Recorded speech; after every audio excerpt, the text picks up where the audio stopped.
Welcome to ATV. Palvancha డివిజన్లోని ఇల్వనూరు గ్రామ పంచాయతీ పరిధిలోని చిరుతానుపాడు మారుమూల అటవీ గ్రామంలో భద్రాచలం ఐటీడీఏ ప్రాజెక్టు అధికారి గారి ఆదేశాల మేరకు వైద్య బృందాన్ని పంపి మెడికల్ క్యాంపు ఏర్పాటు చేసి గిరిజనులందరికీ వైద్య పరీక్షలు నిర్వహించడం జరిగిందని డిఎంహెచ్ఓ భాస్కర్ అన్నారు.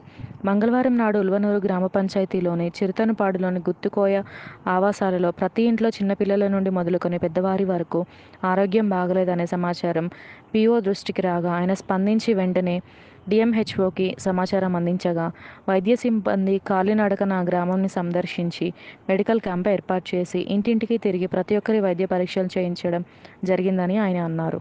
Watching for more updates subscribe to my channel. చూస్తూనే ఉండండి. మరెన్నో అప్డేట్ కోసం ASN24 టీవీ న్యూస్ చేయండి, కామెంట్ చేయండి, సబ్స్క్రైబ్ చేయండి. Thank you.